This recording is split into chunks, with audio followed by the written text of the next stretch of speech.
사랑하시는 주님, 장마철을 지나는 가운데 있고 여전히 기승을 부리는 코로나19로 인해서 어려움이 가중되는 시기, 이 밤에 이 저녁에 저희들의 마음과 발걸음 주께로 향하게 하시고 주의 전에 모여 예배드리게 하심을 감사드립니다. 이 시간 온전히 주님께서 은혜를 베풀어 주시고 우리가 주님 안에서 안식을 얻으며 평안을 얻게 하옵소서. 참으로 세상은 항상 우리로 불안케 하고 두려워하게 하는 요소들이 많이 있을지라도 주님 안에 평안이 있고 주님 안에 소망이 있음을 믿습니다. 이 시간도 주의 말씀 속에서 주의 역사하심이 오늘날도 우리 가운데 이루어질 수 있음을 믿음으로 확인할 수 있도록 도와주시고 항상 소망 가운데 승리의 삶을 살아갈 수 있게 하옵소서. 우리 성도들의 가정들 또 건강 행하는 모든 일들이 주 안에서 복되게 되기를 간절히 바라옵고 예수님 이름으로 기도드리옵나이다. 아멘. 함께 찬송드립니다. 386장 이 반세 반석 열린 곳.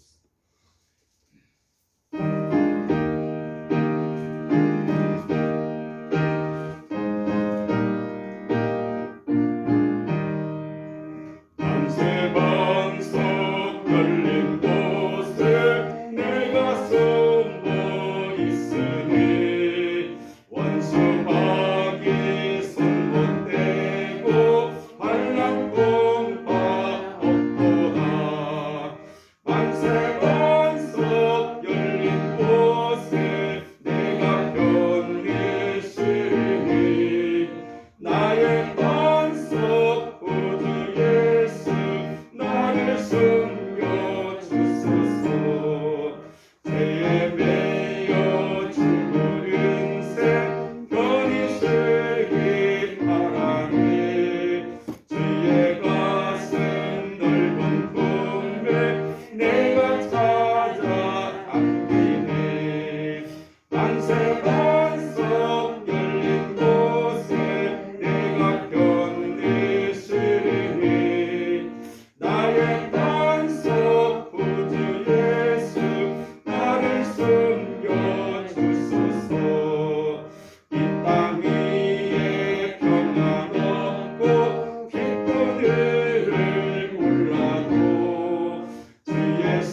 1장 되겠습니다. 1절에서 9절까지 말씀을 교독하시겠습니다.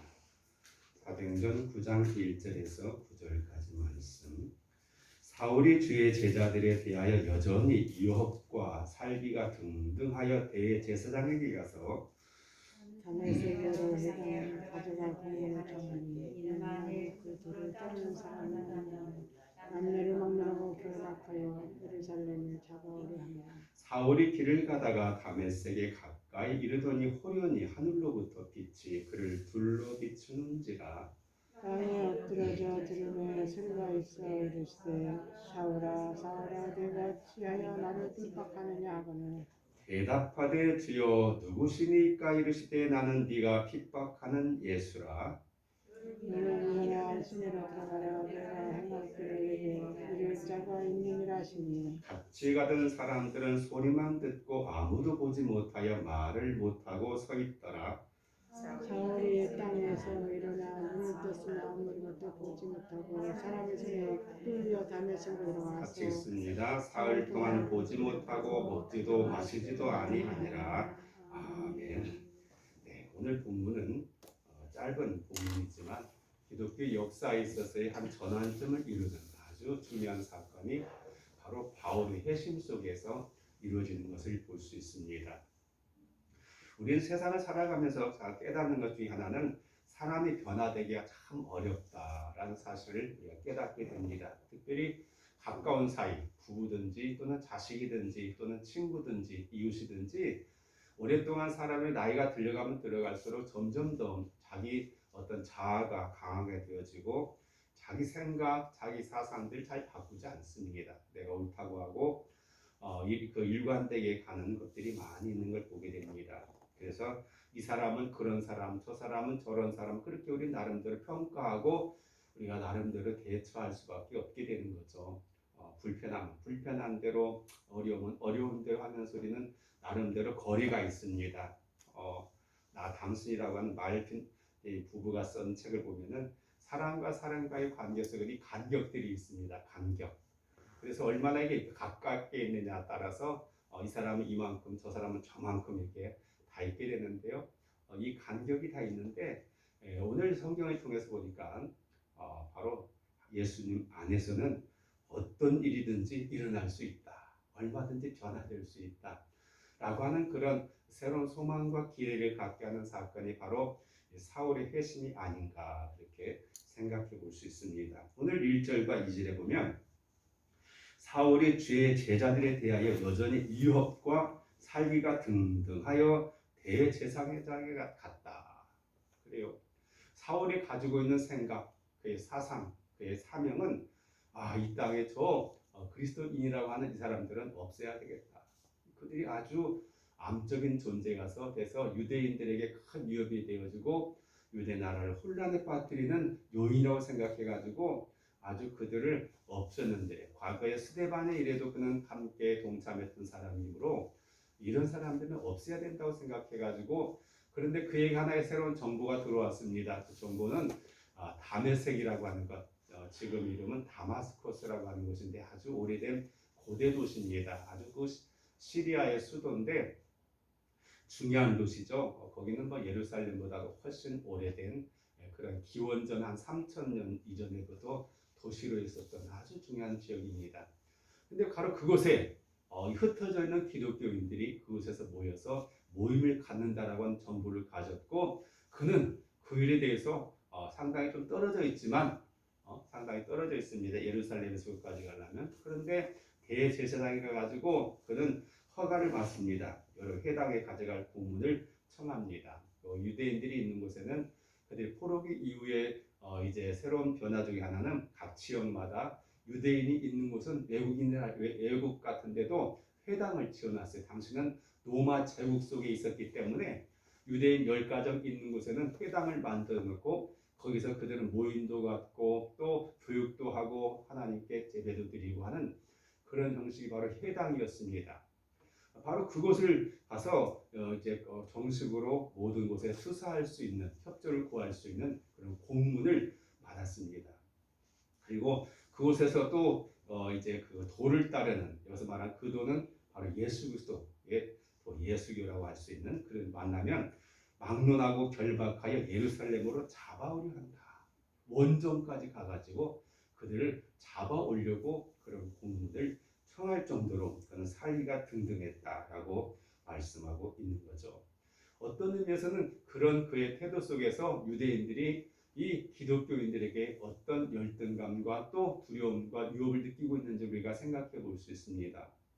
그들은 이제 스데반을 죽이고 또 그렇게 다 박해를 하면은 다 뿔뿔이 흩어질 줄 알았는데 오히려 기독교인들이 가는 곳곳마다 전도하고 교회를 세우고 활동하니까 이건 큰일 났다라는 생각이 들어가지고 그렇게 생각했던 거죠. 그런데 이제 사울이 길을 가다가 다메섹에 가까이 이르더니 이 다마스쿠스라고 하는 곳에 가까이 이르렀을 때 갑자기 그에게 놀라운 일이 일어났습니다. 바로 호련히 하늘로부터 빛이 그를 둘러 비쳤다라고 말씀합니다.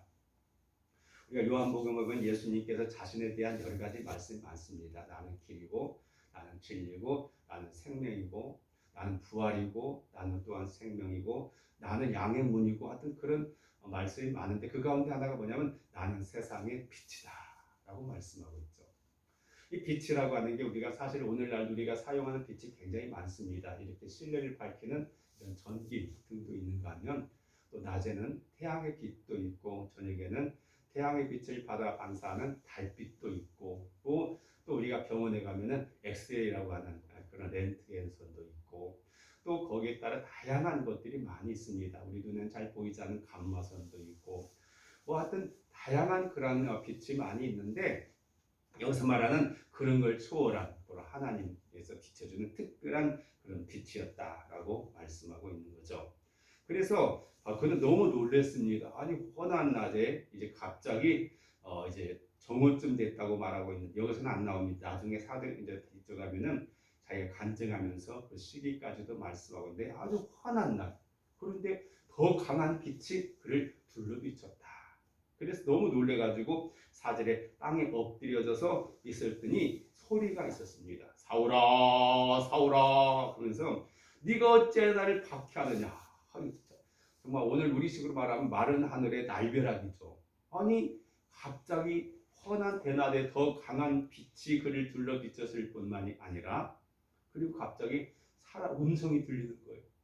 자기 이름을 부르면서 왜 네가 날 핍박하느냐. 아니 도대체 이게 무슨 소리요? 뜬금없는 소리요.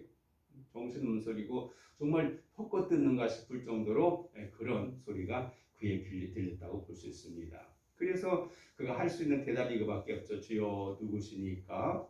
나는 네가 박해하는 예수다.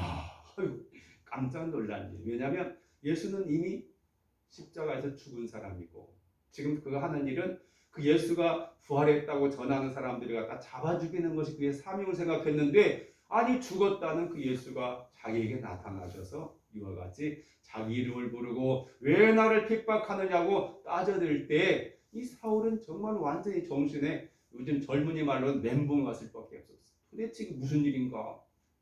이거 논리적으로도 안 되고 이치적으로 안 되고 초자연적인 현상과 그가 듣고 보는 이 환상 속에서 도대체 어떻게 처신해야 될지 모를 정도의 너무도 놀라운 사건이 아닐 수가 없다. 사실은 그렇습니다. 오늘날 많은 젊은이들이 안타깝게도 교회를 잘 안 나오고 예수 믿는 것을 굉장히 별로 탐탁치 않게 여기는 그런 경향이 많이 있습니다. 오직 세상에서 나름대로 자기 이름 떨치고 또 뭐 필요한 것들을 돈을 벌어서 또 좀 더 재미있고 안락한 삶을 살려고 노력하는 그런 과정들을 우리가 볼 수 있는데요.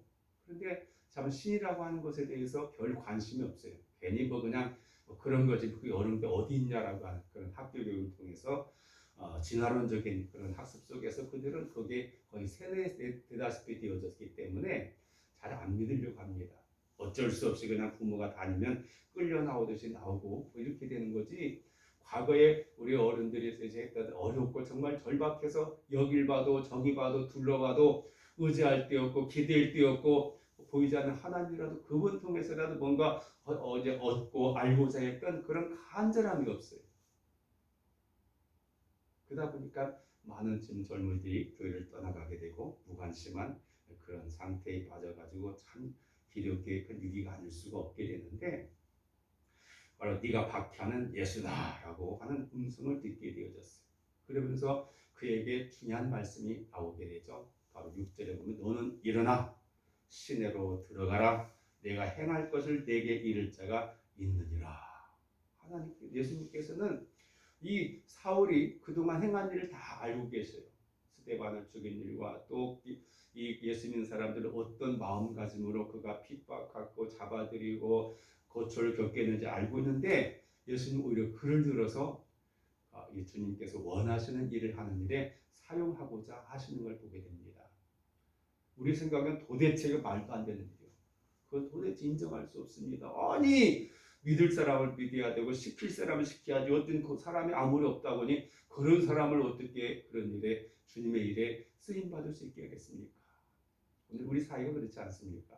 오늘 우리는 보면은 앞으로 미래를 보기보다는 과거에 그가 어떤 전력을 가지고 있느냐에 굉장히 관심 가지고 있어요. 평소에 착하게 살았냐, 악하게 살았냐, 선한 일 했냐, 나쁜 일 했냐, 뭐 그러면서 그의 품성이 어떤 성격을 가지고 있느냐에 따라서 그를 평가하고 그 평가되는 것을 통해서 오늘을 토대로 삼는 게 일반적인 상식이라고 한다면 도대체 사울이라는 사람은 용납할 수 없는 기독교에게서는 정말로 원수 중에 원수가 바로 이 사울이라고 볼 수 있어요. 근데 예수님은 그를 들어서 시내로 들어가서 너에게 네가 할 일을 가르쳐줄 사람이 있을 거라고 하는 그런 놀라운 그런 계획을 가지고 있다는 거죠. 그러니까 오늘 우리가 알아야 될 것은 이사야서 55장에 말씀하고 있는 것처럼 내 생각은 네 생각과 다르고 내 길은 너희와 다르다고 하는 그 주님의 말씀을 항상 염두에 둬야 돼요. 때때로 우리가 교회 다니면서 답답하고 좀 뭐 할 때는 도대체 하나님은 이것은 이렇게 돼야 되고 저런 결과가 돼야 되는데 왜 내가 생각했던 것과 다른 그런 결과가 나타나고 그런 기대가 깨어질 때 우리는 실망하게 돼요. 에이, 교회 다녀도 그렇고 기대해봐도 그렇고 뭐 해봐도 별로 시원치 않게 느껴질 수 있는 게 바로 그런 부분이거든요. 그러나 우리가 먼저 알아야 될 것은 하나님은 하나님의 계획이 있고 그분의 생각이 있고 그분의 의도와 놀라운 능력이 있음을 항상 인정하는 그런 자세가 중요하다라고 볼 수 있습니다. 근데 바로 7절에 같이 가던 사람들, 이 사람들 누구요? 사울과 같이 기독교를 박해하고 그 사람들 잡아다가 예루살렘을 끌고 와가지고 거기에 상응하는 감옥에 가두거나 죽이거나 하려는 한 사람들입니다. 이 사람들은 소리만 듣고 아무도 보지 못하고 말도 못하고 서 있다. 소리는 그들에게도 들렸다는 거죠. 그러니까 사울아 사울아 하면서 그 부르는 소리 그들 들었는데 도대체 어디서 소리가 나는지 모르는 거예요. 그러면서 그들은 그냥 아무것도 보지도 못하고 말도 못하고 서 있기만 했다라고 말하고 있죠. 이게 기독교의 신비라고 볼 수 있습니다. 물론 오늘날에는 과거처럼 또는 성경처럼 그렇게 다양한 이적과 기사가 많이 나타나지 않지만 그래도 오늘날에도 여전히 하나님은 특별한 어떤 경우에 따라서는 놀라운 역사가 나타날 줄로 믿습니다. 사울도 역시 마찬가지였어요. 사울이 땅에서 일어나라니까 일어났어. 근데 눈을 떴는데 아무것도 보지 못하고 완전히 눈뜬 장님돼 버렸어요. 갑자기 너무 강한 빛이 비치니까. 뭐 오늘날에도 보면은요 원자폭탄 떠뜨리게 되면 엄청난 빛이 막 돼가지고 정말 사람 눈을 멀게 만들 정도로 강렬한 빛이 이렇게 돼가지고 빛이 투과하면서 건물도 파괴되고 사람 눈도 시력도 잊게 만들 정도로 강력한데 그런 것처럼 강한 빛이 쏘여서 그런지 몰라도 어쨌든 이 눈을 떴는데 안 보이는 거예요. 아무것도 안 보여. 그리고 사람들의 손에 끌려가지고 다메섹으로 들어가게 되었어요. 어쨌든 목적지가 다메섹이니까 가까운 도시로 들어가서 그 다음에 일을 하기 위해서 이렇게 들어갈 수밖에 없게 되어졌다라고 말합니다. 그리고 그는 9절에 말했던 것처럼 사흘 동안 보지 못하고 먹지 못하고 마시지도 못하고 강제 금식이 되어버렸어요. 강제 금식. 근데 이것은 상당히 의미심장하다고 생각이 되어서 왜 3일이라고 하는 것 하면은 왜 생각나는 게 뭡니까? 예수님께서 사흘 만에 부활하신 사건. 그걸 통해서 예수님도 십자가에 돌아가시고 또 그렇게 음부에 갇혔다가 다시금 부활했던 그런 기간들을 통해서 그에게 사울로 하여금 그의 지난날의 삶을 되돌아볼 수 있는 그리고 앞으로 그에게 이제 전개될 새로운 어떤 기회와 새로운 일에 대한 것들을 생각하게 하는 그런 시간으로 먹지도 못하고 마시지도 못하고 그는 그렇게 이제 강제로 그렇게 하면서 우리 나중에는 또 아라비아 가서도 오랜 기간 동안 또 있다가 오게 되는데 어쨌든 지금 그렇게 예수님께서는 이 사울을 들어서 사용하는 것을 우리는 보게 되었죠. 우리 여기서 여러 가지 생각할 수 있는 첫 번째 생각할 수 있는 것은 뭐냐면 첫째로 이 사울을 불렀지만은 또 한편으로 보면 이 담의 세계에서 있는 그리스도인들을 보호하기 위한 주님의 놀라운 은혜였다라고도 볼 수 있어요. 그냥 사울이 한 대 놔뒀더라면 어떻게 됐을까요? 앞서 있었던 이 스데반처럼 이 다메섹이라고 하는 그런 지역 속에서 나름대로 모임을 가졌던 회합을 가질 수 있었던 그리스도인들이 잡아가지고 예루살렘에 끌고 가면 또 어떻게 될까요? 사울처럼 그냥 스데반처럼 죽을 수도 있고 아니면 감옥에 갇힐 수도 있고 모든 고난을 당할 수도 있어요. 그러니까 그 백성들을 보호하시기 위해서도 사울의 하는 이런 의도를 그의 공문을 하나님께 폐기시킬 필요가 있다. 그래서 이와 같이 사울에게 나타나셔서 그로 하여금 그 일을 진행하지 못하도록 한 사건을 우리가 보게 되어지고 또 하나 알 수 있는 것은 바로 우리가 그 기독교인이라 할지라도 신자라다 할지라도 이렇게 변화된 상황 속에서는 고난을 당할 수가 있는 것을 우리가 항상 염두에 둬야 돼요. 우리 성경을 보면은 고난에 관해서 우리는 상당히 긍정적인 시각을 가질 필요가 있다. 시편 119편에 말씀했던 것처럼 고난 당하기 전에 내가 그렇게 행하였더니 내가 고난을 통해서 이제는 보다도 올바른 자가 됐다고 하는 고백처럼 그래서 고난이 나에게 유익이라고 하는 그런 고백처럼 우리 고난이라고 하는 걸 통해서 뭔가 나 자신을 돌아보게 되어지고 또 여러 가지 하나님과의 관계나 이웃과의 관계나 또는 여러 가지 사건에 대한 새로운 재해석에 대한 그런 시각을 가질 수 있기 때문에 이걸 우리가 긍정의 눈으로 바라볼 필요가 있다라고도 생각할 수 있습니다. 그리고 오늘 본문을 통해서 바로 사울같이 나쁜 생각을 가지고 있고 악한 생각 가진 사람을 하나님께서는 그를 들여서 오히려 완전히 역전시키는 그래서 오히려 하나님의 일을 위해서 선두에 세우는 그런 일을 하게 되는 것 통해서 우리는 누구든지 얼마든지 예수 안에서는 변화될 수 있다. 우리 고린도서 5장 17절에 말씀했던 대로 그런즉 누구든지 예수 그리스도 예수 안에 있으면 새로운 피조물이다. 이전 것이 지나가서 있고라 새 것이 되었다라고 하는 그런 말씀을 우리가 믿고 우리 주변 사람들 보면은 정말로 강팍하고 고집도 세고 도대체가 말도 안 먹힌 사람도 어떻게 하면요 예수님께서 역사하시면 얼마든지 바꿔줄 수 있다는 기대 속에서 우리가 끊임없이 복음을 전하고 또한 사랑을 행할 수 있는 우리 삶이 되기를 간절히 바랍니다. 기도드리겠습니다. 사랑하시는 아버지 하나님 감사합니다. 장마철이 돼서 많은 곳에 비가 내렸고 또 인명 피해와 재산 피해와 어려움들이 많이 있습니다. 이와 같이 잠시 쉬게로 만든 하나님 모든 것에는 다 때가 있는 줄 압니다. 우리가 다 준비하고 대비하고 있어서 유비무한 항상 우리가 염려 없는 삶 그리고 오히려 이런 고난을 통해서 더욱더 단단해질 수 있는 삶이 되길 원합니다. 오늘 말씀 속에서 사울을 회심시키는 주님의 놀라운 능력 앞에 우리 다시 한번 하나님을 경외하며 우리 주변 사람들이 그렇게 사울처럼 주님께 돌아오며 하나님의 일에 함께할 수 있는 사람들 될 수 있기를 기대합니다. 주님 우리의 생각, 우리의 고정관념 내려놓게 하시고 하나님의 절대적인 능력과 역사하심을 기대하게 하옵소서. 예수님 이름으로 기도드리옵나이다. 아멘. 네, 비가 계속 장마철에 계속되고 있는데 아까 밭에 갔더니 막 물이 막 많이 비가 와가지고 잠기기도 하고 막 흙이 몰리기도 하고 막 그랬었는데 어쨌든 뭐 다 해마다 오는 것들을 다 지혜롭게 우리가 잘 해결해서 큰 어려움이 없도록 무엇보다도 우리가 건강에 장애가 없도록 준비했으면 좋겠습니다. 또 코로나19 오늘은 뭐 1200명이 넘었더라고요. 특별히 수도권에 많이 문제가 있는데 어쨌든 계속 우리가 조심해야 될 것 같아요. 아직은 방심할 때는 아니고 함께 해가 잘 퇴치했으면 좋겠습니다. 주님 가신 기도 예배 마치겠습니다. 하늘에 계신 우리 아버지여 이름이 거룩히 여김을 받으시오며 나라 임하옵시며 뜻이 하늘에서 이룬 것 같이 땅에서도 이루어지이다. 오늘날 우리에게 일용할 양식을 주옵시고 우리가 우리에게 죄 지은 자를 사하여 준 것 같이 우리 죄를 사하여 주옵시고 우리를 시험에 들게 하지 마옵시고 다만 악에서 구하옵소서. 나라와 권세와 영광이 아버지께 영원히 싸움나이다.